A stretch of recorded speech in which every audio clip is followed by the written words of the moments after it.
Hi, this is Catherine Rosen with BoardGameGeek here at SPIEL 2019. I'm sitting here with Buster Len from Last Level, and he's here to talk about Sencha. Yes, that is correct. So, tell me about the game. Okay, so this is a very nice light Euro style game in this very nice little box. Back in Japan, as you were just telling me. Back in Japan, absolutely. We're back in Japan, as you see, we're thematic this year. Okay? Yeah. So this is, we're in medieval Japan, and we're going to be tea collectors, okay? Sencha, it's actually the Japanese name for green tea. So what we're going to try to get is the largest amount of either green tea, sakura tea, and black tea, okay? So at the start of the game, we're going to set a bunch of random cubes on each of the fields. Okay, there we go, fantastic, that's about enough. So, each player is going to start with one house, one basic worker, and a temple. Okay. On the temple, we will keep track of our score and our yen for the game. Okay. So, the way the game works, we have to first build a house on one of the fields. Once you build a house, you can send your workers. Let me tell, we're going to play one action each. Okay. Right. You play one action, then you pass a turn. So it's not phases. You just do a collection, or you build, or you do whatever you want. All right. So one thing on your turn. Absolutely. So.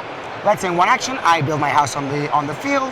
This allows me to, in a different action, send my worker and collect the tea. All right, so then first you do this, then everyone else does something, and then next time you can send your worker. Exactly. Yeah. Okay, so we can have the basic worker. Of course, during the game, we can hire more workers. Okay, so when we do the collection action, we can send as many workers as we have to any fields where we have houses in, okay? So once we send this, for each house we have on a field, we're going to be able to collect one type of tea, okay? As you can see, the basic worker is the only one that collects the green tea because it's the most delicate leaf, so it has to be treated delicately, so she's the only one who can do it. So in this case, maybe I would take, let's say, the sakura tea. One for her and two for him, okay? Yeah. So, but if I had a second house, which I just have to purchase in a different action, I could collect a second type of tea. So I can get as many types of tea from a field as houses I have on it, okay? I see. Right. So, once we have collected the tea, in a different action, we'll have to go into the tea market. Because now we're going to earn our money, right? Exactly, our money, and we're also going to send tea to the emperor, and he's going to give us victory points for the end of the game. Of course, we want to win his favor. Of course, we have to please the emperor. Of course not. So,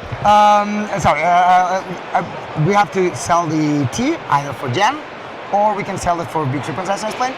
And we're going to have many different tea market cards, so there's going to be different exchange rates during the game, right?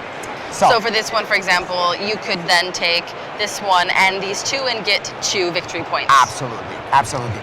Or I could send this one and get the victory points, and send these two and get maybe 4 yen. Okay, so you can combine in any way you want when you're doing this action. Okay, so one of the interesting things about the game is that once you fill one of the columns of the demand on the market, this demand is fulfilled, we will discard this card and grab a new market card, okay?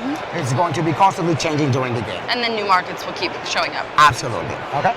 So, another thing, if we had extra cubes, extra resources on our workers from the column that has been fulfilled, we could offer some of our tea to the temple. And in this case, we're going to check for the majority of each type of tea at the end of the game.